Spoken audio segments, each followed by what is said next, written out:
All right, thanks very much. As you said, I'm from Scotland Excel, so those that maybe aren't that familiar with Scotland Excel, we're a local government procurement organisation. We were set up around 10, 11 years ago on the back of a review into public sector procurement. And we look to support local government in how they can improve on their public procurement through a number of different means. So we do have a stand today, and do come and speak to the guys at our stand around opportunities that might be available to you and how we can work with you going forward, or if you have anything, I guess, on the back of this presentation that you kind of want to maybe get into a wee bit more detail on, do come and speak to us at our stand later on today. So my plan for today is, what I'm going to do is I'm going to talk about how social value can be delivered through procurement. And the way I'm going to do that is I'm going to talk firstly around a very large national framework that we've just put into place. Due to the scale of it, it was a real opportunity for us to think about the different ways social value can be delivered, how that can be embedded into the fabric of the contract, and providing opportunities once the contract goes live for social value to be delivered throughout the lifetime of it. So I thought it's quite a good one to talk about, because there's lots of different elements that might not be suitable for every single framework or every single contract or every single opportunity, but there might be something in there that you might be able to take and amend or change to your own contracts, or something you might be able to take advantage of. I'll then move on to just talk about a range of ways that we have seen the suppliers that we work with deliver social value, because often I think sometimes it's really hard to define what we mean by social value, or you know, if you're submitting for a tender and the community benefits question comes up, there's still a little bit of like, what does that mean? Like, what are these community benefits that the local government are actually looking for? So I thought maybe if I can just talk about some of the stuff that our suppliers have done that we've really found to be really beneficial, that you might actually go, oh wait, I can do that, or I'm already doing that. So earlier this year, the Scottish Government published their annual report, and if you had been to ProcureX earlier, you know the big theme of that is around the power of procurement. And it was a real call to the public sector to consider how we can use procurement to deliver social value. And this is something that Scotland Excel take really, really seriously in any of the contracts that we develop, and certainly when we take it to committee, it's a real area of questions and queries that we receive in terms of what value is this contract actually going to deliver to the local community. So I'll just move on and talk about this large contract that we have that's just put into place. So it's for new build residential construction, and it's for the delivery of any new housing, so that can be flats, bungalows, houses. It can also be things like supported living and student accommodation. So it's a really wide range, and it's a really high value, and we're expecting quite a lot of use to come through that. All 32 local authorities are members of Scotland Excel, and a large number of those are planning on using this contract to deliver these houses.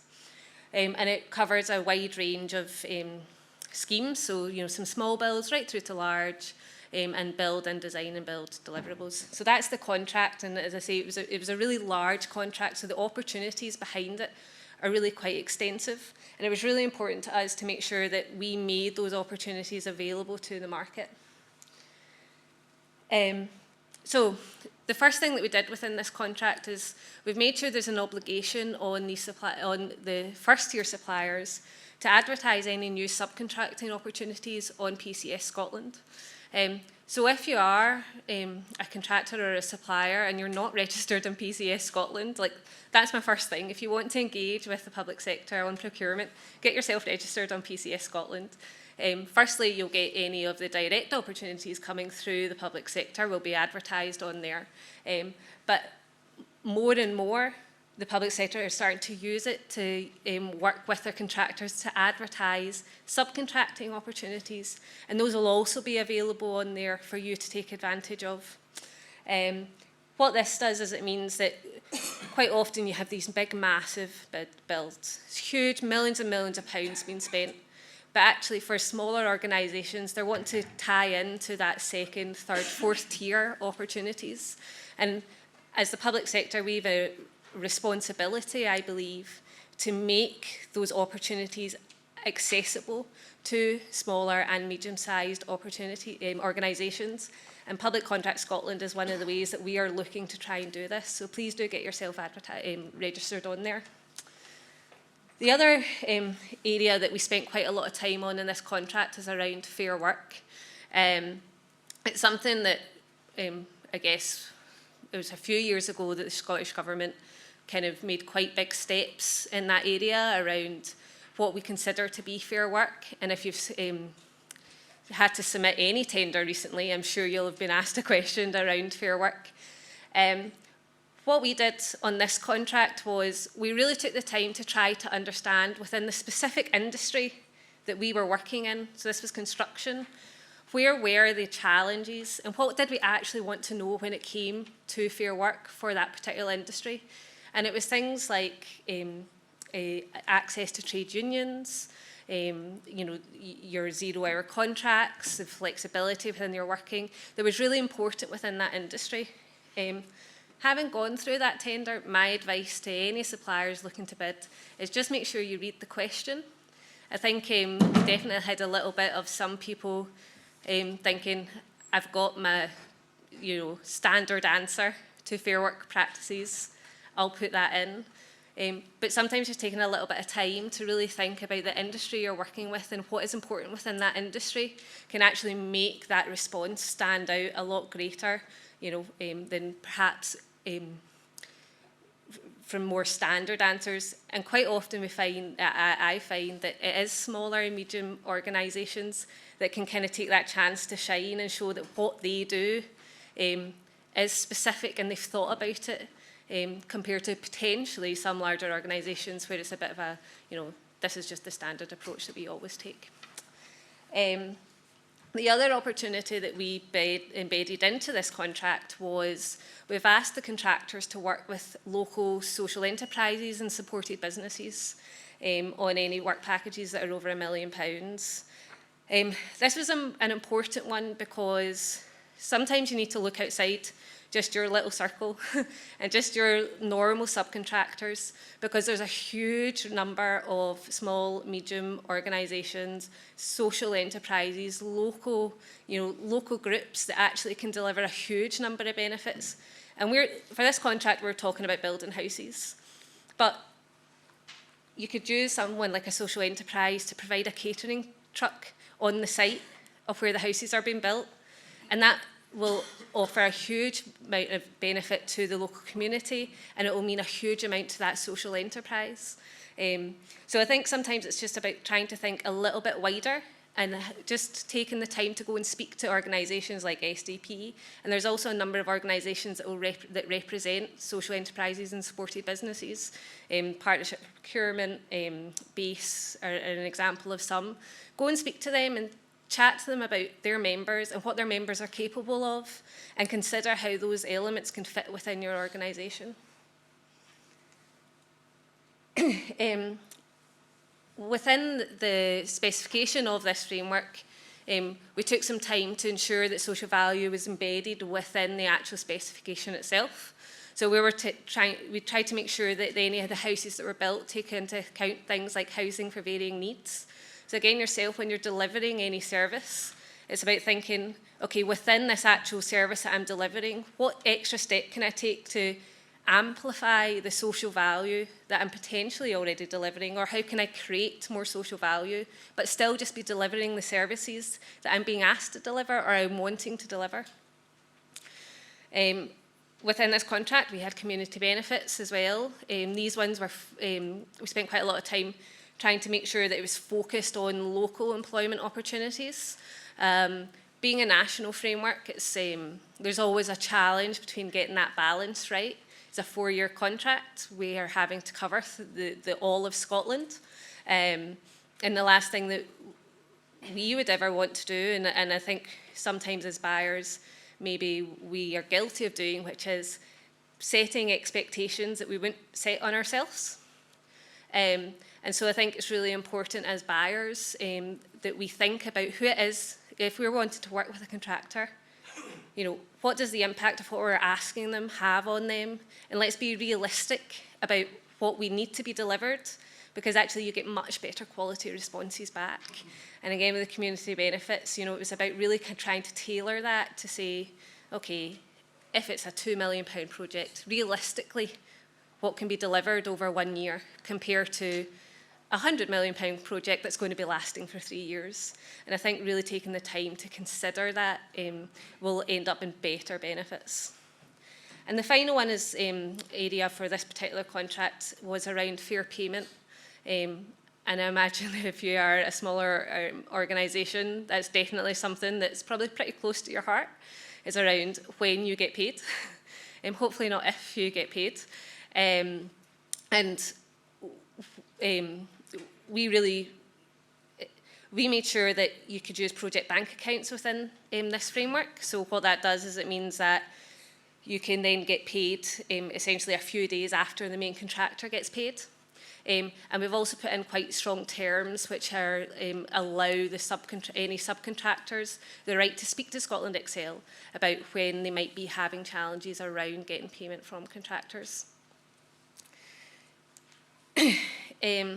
So that's just a few things that we did within our contract, I guess. As buyers, I'm happy to chat to you about a bit more detail about the contract terms and things that we put around that. And if you are a supplier, it's the sort of thing that's worth looking out for in contracts, about where maybe a little bit of social value might be embedded into it that isn't just under the heading delivery of social value. Working within Scotland Excel, the good part that I'd say about my job is that I have to work in collaboration. Like, we have to work with all the local government in order to deliver any of our contracts, because it's what they want, is what we try and deliver. But when it comes to social value, the collaboration needs to go further. It's about working with the local community. So as a local government, we need to be speaking to our local suppliers and our local smaller businesses about what they deliver, how they deliver, and what could they deliver if they got a little bit more support. But I think also as suppliers yourself, paying attention to what is going on in your local community with a charity down the road will give you a much better idea about how you can then deliver that social value at the next stage. So I'm going to show a few examples that we've had across some of our frameworks, and hopefully you'll kind of be able to pick a little bit of that up. Some of these are, big, the structure of the organisation and the way it works has delivered social value. Some of it is really, really simple things, and as I say, you might already be doing it, you might just not be realising the potential value that sits behind it. So, first example is on our road signage materials framework. We've got an organisation that have been awarded onto it, the Scotland's Bravest Manufacturing Company. They're a wonderful organisation, and they hire veterans, often with some sort of a disability as the result of their time in war, to create signage and a few other kind of engineering elements. So they're based in Erskine, I believe, and as an organisation, if signage is something that you require, a way for you to deliver social value is to go get those signs from an organisation like Scotland's Bravest, because you're still going to get the signs that you need. It's still going to be excellent quality, but just changing slightly who you're buying from. You might be going to a more local supplier, or you will be supporting veterans who get back into work. Another example is through our domestic furniture framework. When we renewed this contract, initially it was all for new furniture, and we included a lot for reuse furniture. And what was great about when we put out this contract is that 18 small micro organisations came together and formed a consortium and bid for this contract. And between these 18 organisations, they were able to cover a huge range of Scotland. And they've now received about £1 million to £1.5 million through this framework, through the local government, which they'd never received before. And I'm sure if any of you are from a micro organisation, you know, that amount of money makes a massive, massive difference. So I guess sometimes maybe a contract is quite large, but it is worth considering, you know, those around you, those who are also delivering those services, and is there a way that you can join together to perhaps deliver some of that? Within one of our contracts, we've for washrooms solutions, we've got an organisation called Hey Girls. On the back of the Scottish Government's drive to introduce free sanitary products within schools, colleges and universities, we made sure that our contract was available so that people could purchase these goods. But what a company like Hey Girls does is when you buy sanitary products from them, they then also provide extra sanitary products free. So again, just considering who you're buying from and whether that is just a little bit further down your supply chain can be a way in which you can deliver extra social value. I really like this example because it's so simple. So this was through our trade materials contract. One of the girls who works in our social care team was on Facebook one evening, and a charity that she follows on there had said they'd been given a bunch of pallets and they really wanted to build these into mud kitchens for schools and nurseries and things. But what they needed was the fixtures and the fittings and the screws and things to actually make that happen. Does anyone have any screws? So she came in, spoke to a contract owner for a trades materials contract, who picked up the phone to one of our trade materials suppliers, who happens to be located not that far down the road. I can only imagine that the person at the end, the warehouse manager, went, great, this is an opportunity for me to clean up my warehouse. And they just went round, took all the kind of odds and ends, all the sort of leftover packets of screws and all that sort of stuff that usually at some point would end up getting chucked in the bin, put them in a box, and that afternoon dropped them off at Aspire's front door. And then Aspire went and used them to build around 40 mud kitchens. So it's a really simple, a really, really simple way in which social value is delivered. The value that came from it was massive, but the amount of work required was really, really small. I guess this would never have happened had the girl not actually been considering these opportunities and actually identified it as a potential opportunity. And sometimes within procurement, and I guess any of us when it's in our day job, I think we need to think of social value beyond how do we do it in our 9-to-5 life, but actually thinking of it as a citizen, where is there an opportunity? And then maybe I can use my work to then deliver on that opportunity.